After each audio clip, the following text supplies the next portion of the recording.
знаю, пусть люди, пусть организация обижается, но сейчас непонятные, все больше непонятных боев для меня. Я не знаю, я думаю, конечно, что Арман должен был драться за пояс. The conspiracy. The news struck with the force of a thunderclap on Thanksgiving Day 2025. Right during the halftime break of the Kansas City Chiefs versus Dallas Cowboys showdown, UFC CEO Dana White, taking full advantage of the massive viewership commanded by the holiday broadcast, unveiled the marquee matchups for the promotion's premiere on Paramount Plus in January. Included in this slate was the shocking disclosure that Justin Gaethje and Paddy Pimblett would battle for the interim UFC lightweight crown at UFC 34.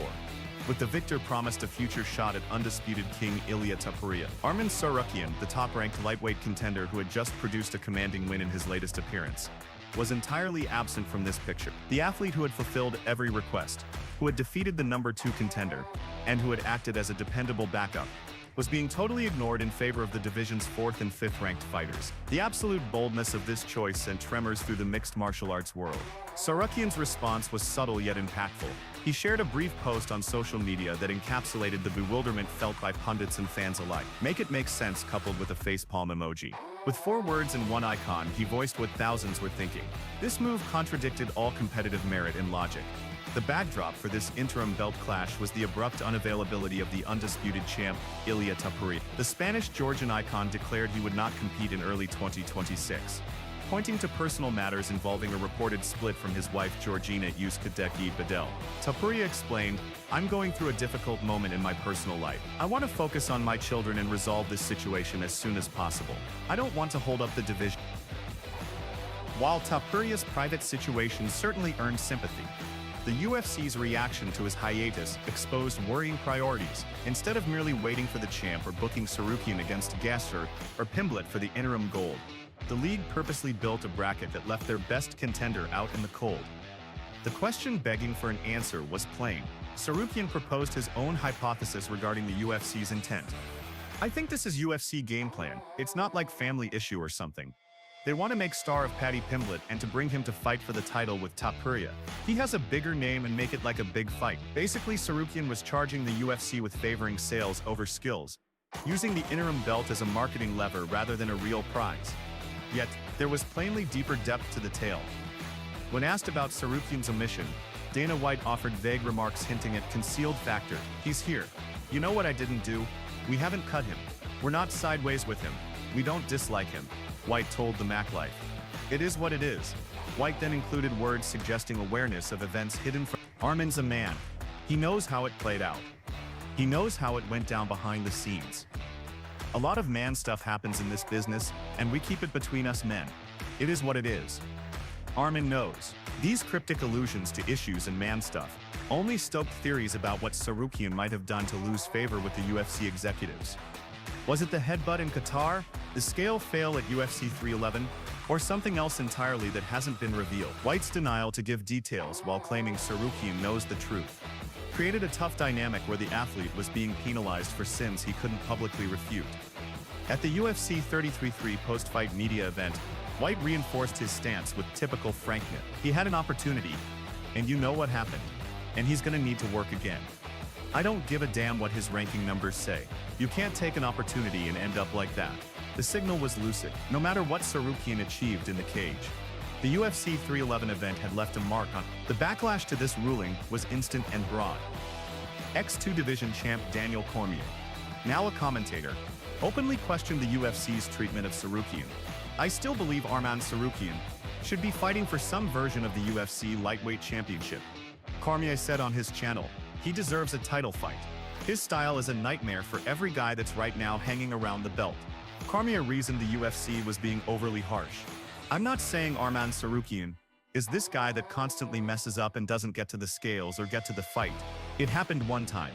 He should not be judged solely on that one time, especially after making weight and getting ready to fight as a backup fighter in the last fight." Maybe the most unexpected voice defending Tsarukyan was Islam Makhachev, the new welterweight king, who was the intended opponent during Tsarukyan's UFC 311 withdrawal, openly critiqued the matchmaking. "The organization may not like it, but they make more and more fights that I don't understand," Makhachev told Red Corner MMA. "Of course I think Arman should have gotten the title shot." Makhachev noted the hard spot Tsarukyan is in. Let's be honest, Armand is not going to fight anytime soon. It's Pimblet versus Gates. Whoever wins, he gets a shot at Topuria, meaning one more year of layoff for Armand. And it's tough. The schedule Makhachev described was crushing. Even if all goes to plan, Tsarukyan might not see gold until late 20. Using his own past, Makhachev gave context. Although I've had the same period in my career, I had a 10-fight winning streak before getting the title shot. So Armand should probably wait a bit and be patient. While advising patience, he was essentially validating the unfairness. Tsarukyan was enduring what Makhachev had years ago, when the UFC bypassed him, despite dominant wins. Even prior to the Dan Hooker clash, Makhachev had backed his old rival's title. Боев провел, чтобы добраться до пояса. 10 победных боев. Арман, наверное, надо чуть подождать, потерпеть теперь. Хабиб недавно во влоге Адама Зубайраева сказал, что не хотел бы, чтобы ты дрался на турнире в Белом доме. Вы с ним уже обсуждали эту тему? Честно, еще не обсуждали эту тему. Ну, Title hopes. After Tsarukyan's win in Qatar, Makhachev said, "I thought he would win, but I didn't expect it to be in such a dominant manner." Arman made a good statement and showed that he deserves his title shot. Coming from the man who beat Tsarukyan and vacated the belt, this praise held weight. The UFC's choice also illuminated a worrying trend in the division. Champ Ilia Topuria had made it clear he had no desire to fight Tsarukyan. Earlier that year, Topuria said, "I'm the world champion. I'm never going to give him a chance. If that's the case, take my belt." The king was openly stating he'd rather drop the title than face the top contender. Yet the UFC seemed to indulge this rather than enforce integrity.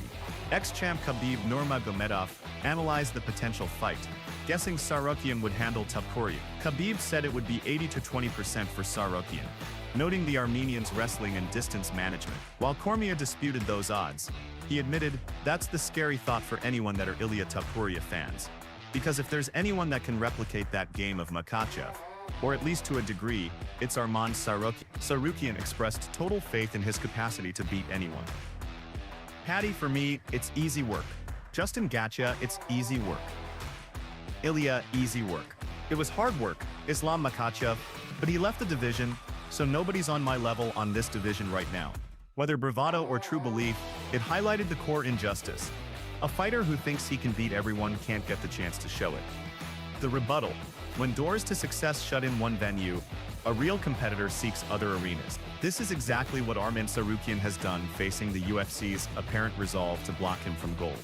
Instead of idling and letting skills decay while waiting for a shot that may not arrive, Tsarukyan has launched a campaign of activity outside the cage, proving his dedication and refusal to be defined by politics. Speaking to ESPN MMA about his plans after the UFC 34 snub, Tsarukyan shared his view. "Real fighters like me are watching and waiting for our time. I just talked to a couple of guys. I'm gonna do wrestling fights, to stay busy and stay in shape in case something happens. I have a lot of stuff to do. I keep busy, my mind and my..." This isn't new for him. Between his UFC 300 win over Oliveira and his win against Hooker, he fought in 3 different leagues, showcasing grappling against varied foes. At Karate Combat 54 in May 2025, he beat PFL's Makashariv Zainikov.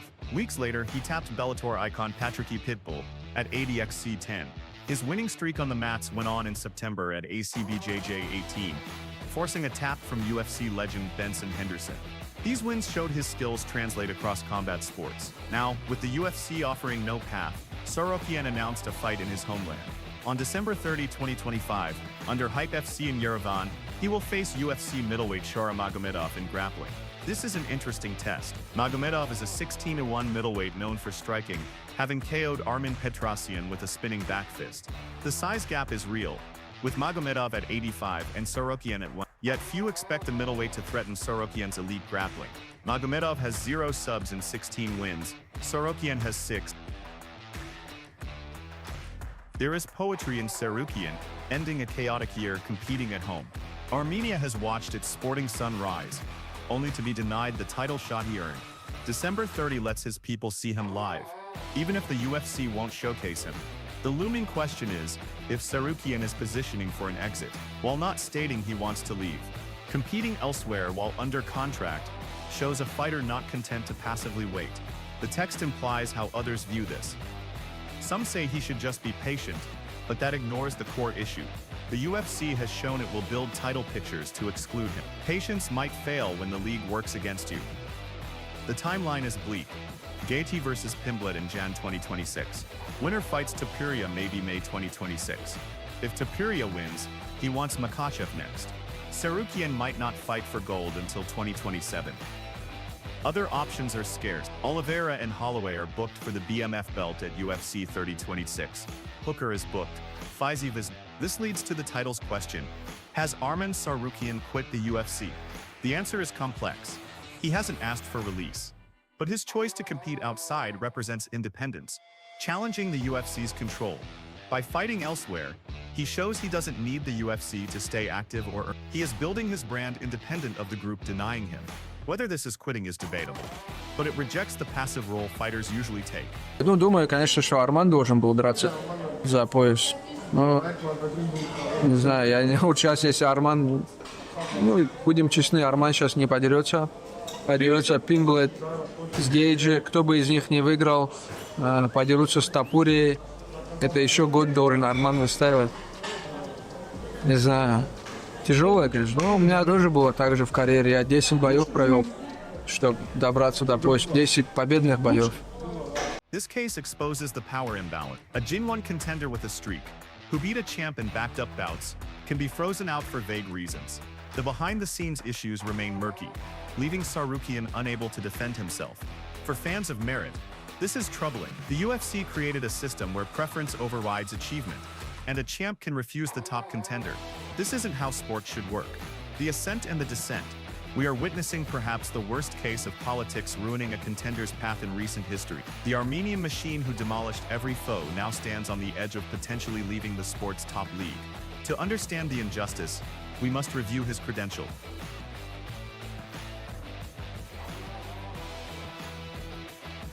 When Tsarukyan debuted in April 2019, he faced Islam Makhachev, a future great.